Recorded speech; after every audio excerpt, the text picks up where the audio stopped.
On my 60th birthday, I finally realized that my husband harbored another wife in his heart.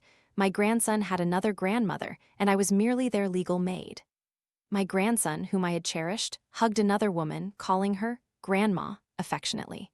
But when he faced me, he said, "You're not my grandma. You're a country bumpkin who can't even speak proper Mandarin.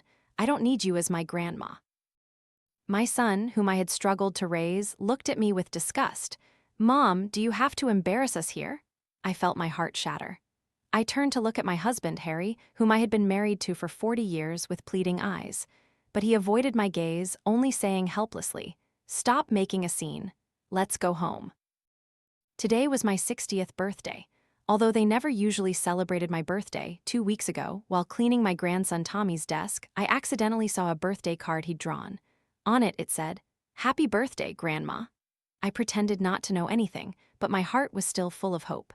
After all, 60 is a significant milestone. Even though they had never celebrated my birthday before, I thought today they might remember me. I woke up very early, cleaning the house meticulously. After lunch, I even took a long bath, styled my hair for the first time in ages, put on a cheongsam, and sat in the living room, waiting for them to come home from work. Suddenly, I remembered I'd forgotten to ask which restaurant they were eating at. I texted my son, Alex, "Where are we eating tonight?" Alex didn't reply. He was probably busy with a meeting at work. I texted my daughter-in-law, Sophie, and Harry, but no one replied. Unable to sit still, I cleaned the bedrooms and wardrobes again. Feeling a little tired, I dozed off without realizing it.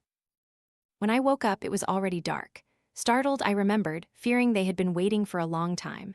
I quickly grabbed my phone to call them, but saw that the message screen was still on the messages I had sent. Not a single person had replied. There were no missed calls either. I sat there stunned for a moment, then called Harry.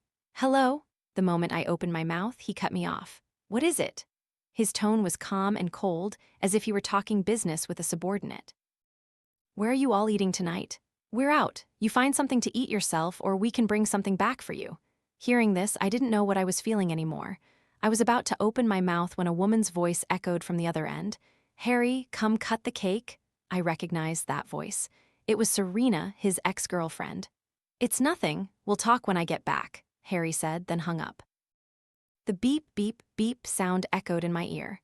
I sat there in a daze for a long time, not turning on the light, just sitting on the edge of the bed, lost in thought in the darkness, until thunder rumbled outside. I opened my phone and, using the method Sophie had taught me, opened WeChat to look at Serena's personal page. What greeted my eyes was a video. I clicked to watch. In the video, my husband, my son, my daughter-in-law, and my grandson were singing "Happy Birthday" to her. The scene was of a happy, joyous family gathering. Serena's caption read, "My family celebrated my birthday." My hands trembled as I replayed the video, turning up the volume, deliberately rewinding to listen to each line of the song. I heard my grandson sweetly call her Grandma. I heard the "Happy Birthday" song that no one had ever sung to me. It turned out that Tommy's card was for another grandma, and my entire family was there to celebrate someone else's birthday. It turned out that no one in this family remembered my birthday except myself. I looked at the location tagged on Serena's post. It was the most expensive restaurant in our city, a place Harry only went to for work dinners.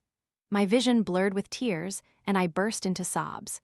I had been so frugal and thrifty for this family, yet they were willing to spend so lavishly at the most extravagant place to celebrate a stranger's birthday.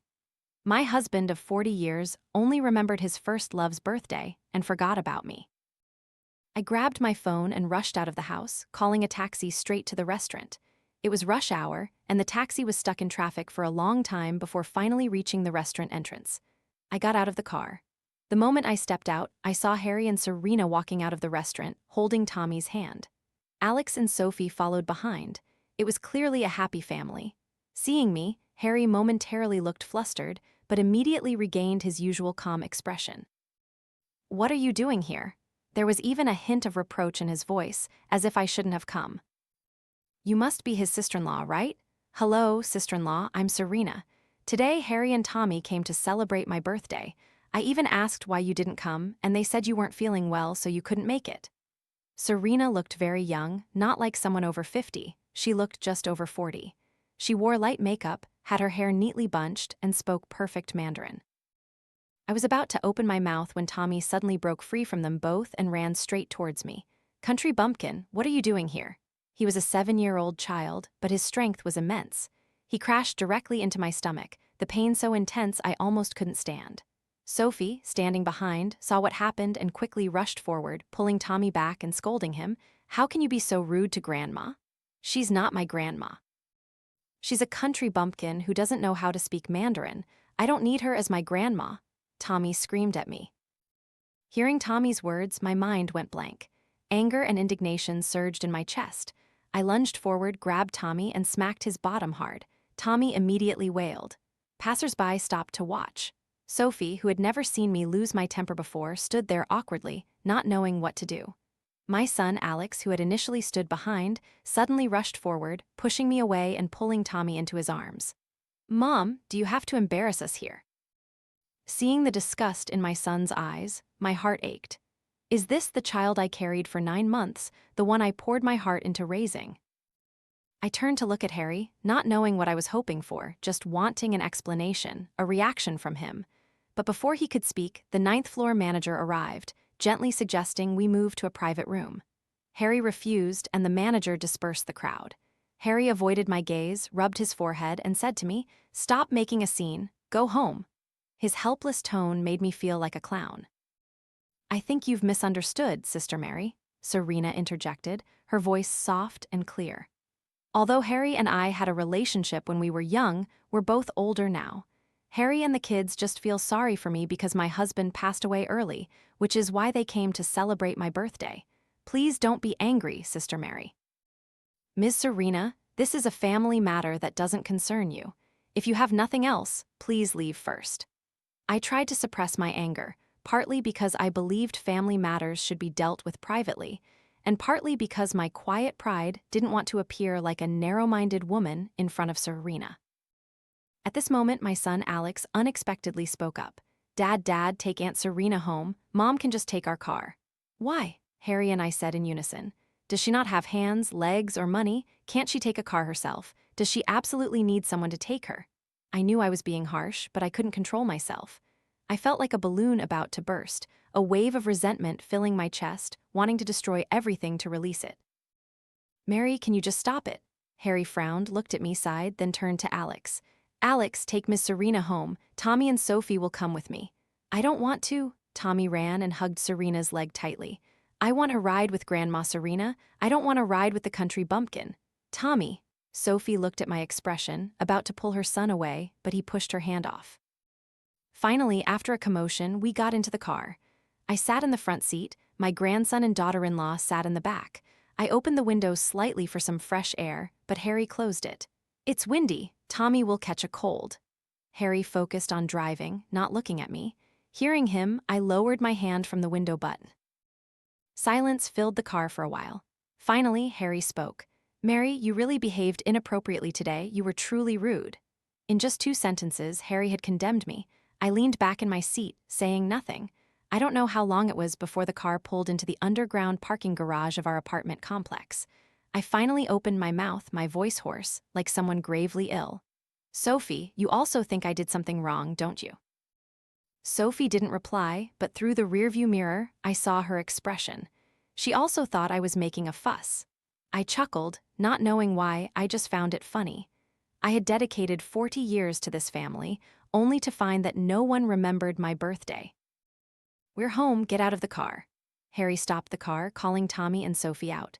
Seeing that I still hadn't moved, he sighed, opened my car door, and reached out to help me. I brushed his hand away. Harry was about to say something when Alex's car also arrived.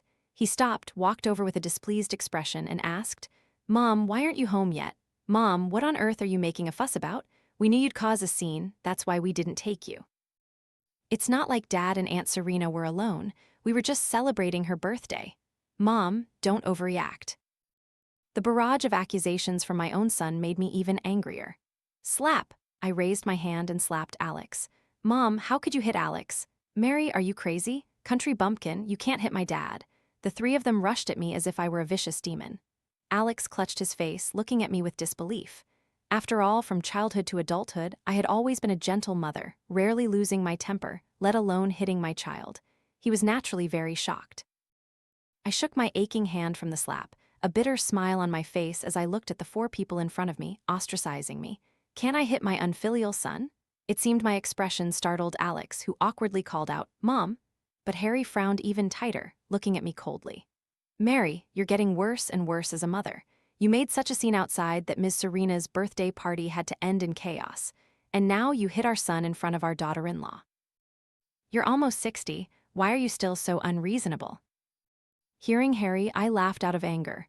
Not almost 60, I paused for a moment. I am 60. Today is my 60th birthday. With that, I left the family and went upstairs.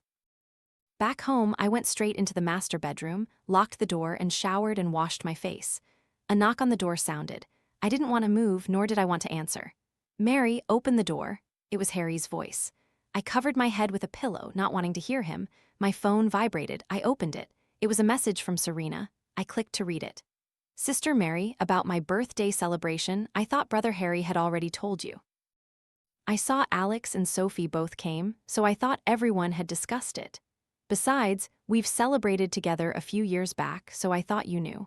Brother Harry and I have nothing going on. I hope you don't misunderstand. Reading that message, I realized a detail. Ever since Serena's husband passed away, Harry had been celebrating her birthday every year. And ever since Tommy was born, Alex and Sophie had also joined. Serena's words made the anger in my heart dissipate, leaving only bitterness and irony. My husband had celebrated his first love's birthday for 10 years. My own son had also celebrated this woman's birthday for 7 years. And I, who had lived in this family for 40 years, had never had my birthday celebrated, not even once. Before I got married, I had a birthday every year. Back then, my father worked in the mine and my mother worked in the cafeteria. Even though both were busy, every year on my birthday and my sister's, they would always swap shifts to cook us a hot bowl of longevity noodles, make a cup of malted milk, and give us a few fruit candies. Simple, but the attention made us happy. Harry and I met through an arranged marriage, got to know each other for only a few days, and then registered our marriage. After we got married, just as the reform and opening up policy began, Harry went into business and was busy day and night. To be a good wife and not interfere with his work, I never demanded a birthday celebration. But in the early years, even without a celebration, Harry still remembered it in his heart. When he returned from business trips, he would buy gifts to make up for it, sometimes a silk scarf, sometimes a watch. I carefully kept them, seeing them as proof of our love. I clicked on Serena's profile picture again, opening her personal page. I sat up, put on my reading glasses, and read each post carefully. The person who went hiking with her was Harry. The person who picked berries with her was Harry. The person who helped her with inheritance taxes was Harry. The person who changed light bulbs, wrote wills, and took her to dance class was Harry. Every year, Harry always appeared in her birthday videos. If you only looked at her personal page, anyone who didn't know would think they were the married couple. Like self-inflicted torture, I scrolled through all of Serena's posts over the years. I don't know how long I watched, but my eyes ached and were so dry I couldn't shed a single tear. I took off my glasses and lay on the bed, staring at the ceiling. My heart was empty, no longer angry, just a sharp pain in my chest and throat, making it hard to breathe. My tears seemed to have run dry. I could only breathe heavily, trying hard to suppress the humiliation in my heart. It felt like a large hole, with cold wind constantly blowing through, aching painfully. I don't know when I fell asleep. When I woke up, it was bright daylight. I hurriedly sat up, annoyed that my alarm hadn't gone off, making me wake up late. I didn't make breakfast for my son and grandson. I quickly got dressed. Memories of yesterday suddenly flooded back. The hole in my chest began to ache again. I stood there, dazed, feeling like I had been domesticated by this family to become their legal maid. A knock sounded at the door. It was Harry's voice. Mary, get up and eat breakfast. I didn't reply, just slowly, heavily walked to wash my face. When I finished washing up and opened the door, Harry was no longer outside. I went downstairs. As I reached the dining room door, Alex suddenly appeared, holding an exquisite birthday cake with 6 candles. Happy birthday, Mom, happy birthday, Mom, happy birthday, Mom. Harry, Alex, and Sophie sang happy birthday together, looking at me with gentle eyes as if yesterday's unpleasant events had never happened. Mom, hurry and make a wish, blow out the candles. Alex held the cake in front of me, his eyes sparkling, just like when he was a child. For some reason, seeing my son like that, tears welled up in my eyes. I pushed Alex away, walked to the refrigerator, and poured a glass of cold milk. The cold liquid ran down my throat, and the hot tears in my eyes slowly receded. Mom, everyone took the day off today just to make up for your birthday. Mom, please don't be like this anymore, okay? Alex placed the cake on the table, a hint of impatience already showing on his face, but his tone was still suppressed, speaking gently. I still hadn't figured out how to face this family.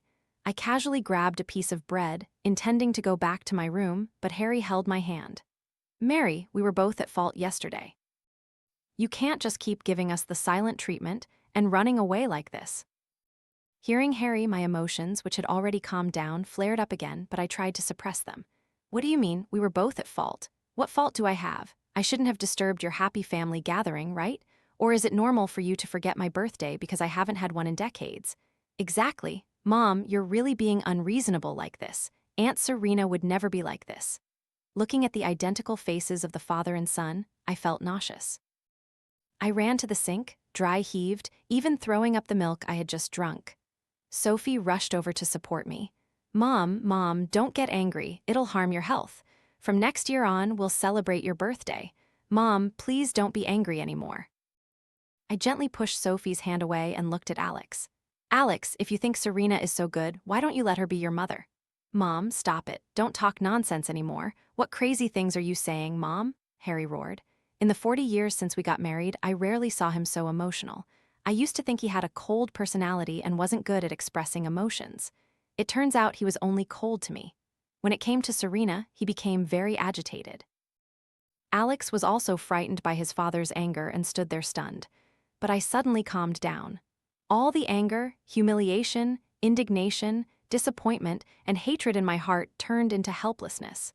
My years of effort and sacrifice suddenly seemed meaningless. Not crazy and not talking nonsense. Harry, let's get a divorce. Divorce? Mom, are you crazy? At this age, you're trying to divorce like other people. If you leave Dad, if you leave this family, can you survive? Do you think any old man would want you? Harry hadn't said anything yet, but Alex's mouth was like a machine gun, every word sharp, tearing at my heart. If it were before, I would have been saddened by my son's words, cried, and questioned myself. But now, hearing these words, I only felt annoyed. We'll divide the joint assets. The children are grown, so there's no issue of custody.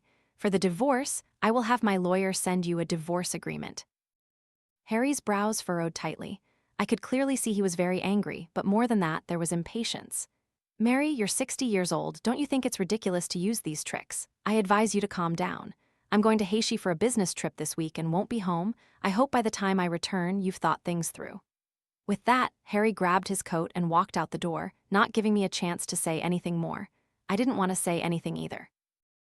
Now, facing each other, there was only disgust. Mom, honestly, you've made such a scene. Are you satisfied now? We just made up for your birthday, gave you a step to come down, you should have taken it. Why are you still being difficult? Dad left angry, you can leave too. I didn't even look at my son, turned around, and walked straight back to my room. In my room, I started packing my luggage. Then I opened social media and found a legal account I often followed. The owner of this account was a young person, under 40, specializing in providing legal assistance to women who were wronged, unfamiliar with the law, or uneducated. Using the methods Sophie had taught me, I sent him a private message and called the support number he left on his profile. I scheduled a consultation. After that, I continued packing. After I finished packing, I realized that in 40 years in this house, the only things that truly belonged to me were a suitcase and a small backpack. I took all the gold and silver jewelry Harry had given me and also took the card used for family expenses. I planned to go to the bank later and transfer all the remaining money to my dowry card. Although my parents didn't give me much dowry back then, Harry had earned a lot of money over the years, and the living expenses he gave me were not small. I always saved, thinking I was saving it for my son as a backup. Now, thinking back, my son probably wouldn't care about this money anyway. Since I saved it, it was reasonable for me to take it back for myself. Dragging my suitcase, I left the house I had lived in for 40 years. I found an old state-run hotel where I used to stay when I was young. After putting down my luggage, I hurried to meet the lawyer. When I met him, He was a little surprised to learn that I was 60 years old and still wanted a divorce, but he didn't criticize or try to dissuade me. He just listened carefully to my story and requests, then gave professional advice. I immediately authorized him completely and paid the consultation fee. Tomorrow, I would return to the law office to sign the contract. Before leaving, I asked the lawyer, "Don't you think I'm strange, demanding a divorce at 60? The lawyer looked at me and said, "You must have endured a great deal of injustice." Just one sentence brought tears to my eyes. After completing the authorization, I went to the train station and asked a young girl at the ticket counter to help me buy a high-speed train ticket back to my hometown in Dung Than. I went to a small restaurant to eat a bowl of noodles to fill my stomach, then returned to the hotel. After so many busy years, suddenly having free time, I felt empty, but didn't know what to do. The moment I entered the hotel lobby, the young receptionist started a conversation. "Madam, why are you back so early? Is work finished? You're not traveling, just here for work. Don't you have any friends here?" Hearing that question, I realized that in the past 40 years I hadn't made a single friend. My life had revolved around this family. I had no life of my own. I forced a smile, shook my head, and said, "I don't have any friends." The receptionist joked, "Then make new friends." My mom goes to university for seniors and made a lot of friends, even found an old gentleman. University for seniors? Old people can also go to university? Yes, of course, every city has them. You can ask your local community center when you get home. I nodded, remembering her words. Not being able to go to university had always been a great regret of mine. When I was young, my family was poor. In addition, at that time, education wasn't highly valued, and I also lived through a special period. After finishing junior high, I didn't continue my studies and went to work in a factory. Later, after getting married, I never thought about studying. But now, the era is developing too fast. It's very difficult to live independently without learning new things. In the afternoon, I sat and chatted with the receptionist in the hotel lobby. Time flew by quickly, and my sadness eased somewhat. In the late afternoon, Sophie called me. I answered. She asked, "Mom, aren't you home? Are you coming home for dinner tonight? Do you need me to cook for you?" "I've moved out, Sophie. Just cook for the three of you." I hung up the phone before she could ask anything else.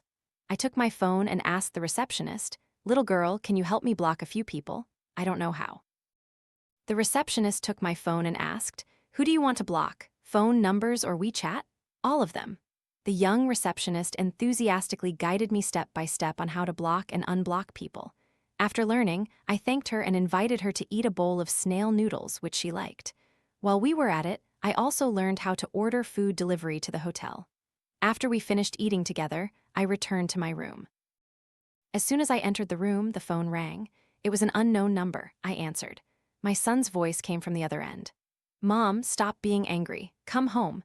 If you come home now, I won't tell Dad that you left home today. Who taught you how to block people? Unblock me and Sophie immediately. Aunt and both grandpas and grandmas are all gone. We're your only relatives. If you keep making a fuss and Dad actually gets angry and divorces you, you'll end up sleeping on the streets. Alex, worry about yourself first. If you want to tell Dad, go ahead." With that, I hung up. A few days later, my son and daughter-in-law didn't contact me anymore. My lawyer and I finalized the divorce agreement and sent it directly to their home. After some thought, I unblocked Harry and sent him a message. "The divorce agreement has been sent. Tracking number XXXXX. Please sign it immediately. 1 month later, after the cooling-off period, be at the Civil Affairs office on time to complete the divorce procedures." Harry didn't reply. After everything was handled, with the blessings of my lawyer, I began my journey back to my rural hometown. When I arrived at the old house where I grew up, a sense of security washed over me. I spent the entire day cleaning it from inside out, discarding the overly old furniture. The next day, I called a car to the nearby shopping center and bought some new furniture. Fortunately, furniture delivery and installation are now available, so I didn't have to overexert myself with my old body. After seeing off the installation crew, I looked at the house, which seemed to have a new lease on life. My heart was filled with hope for a new life. A few busy days passed. Harry sent me a message. "When are you coming home?" It was still the same cold treatment as the past 40 years. No matter how big our arguments were before, he would always leave me alone at home for a few days, then return as if nothing had happened, claiming it was to let me calm down. I used to think that in a marriage, someone always needed to be more patient. Whenever he returned and talked to me as if nothing was wrong, I would take it as a sign of reconciliation and not pursue it further. Now that I think about it, it was truly pathetic. I didn't say anything more, just replied, "Talk after you sign the divorce agreement." Harry didn't text back. He probably still thought, as he had for 40 years, that the silent treatment would make me back down and reconcile. I went to the community office and registered to study at the local university for seniors. After joining this university, I realized that the lives of seniors weren't just about daily chores and trivial family matters. They could also dance and participate in group activities. I enrolled in baking classes, singing, Mandarin speaking, and even an internet course. Every morning, I went to class. In the afternoon, I came home at 4 p.m. Sometimes, I even went out for gatherings with my classmates in the evening. Although busy, my heart was filled with joy and fulfillment. The memories confined to the kitchen gradually faded. I also started to learn how to take care of myself, trying on clothes I had never dared to wear before.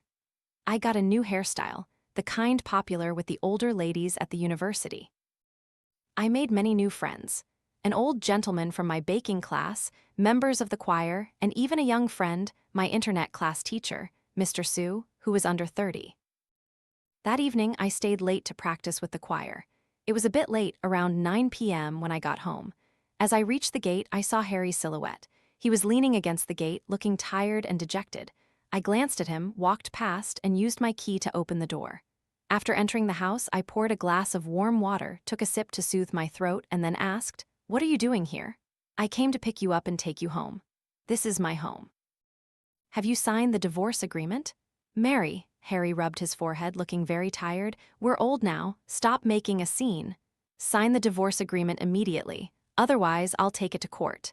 "Sue me? What do you plan to sue me for? I haven't committed domestic violence or had an affair. What can you sue me for?" I raised my phone. "For the past 10 years, Serena's social media posts about you, I have saved and notarized.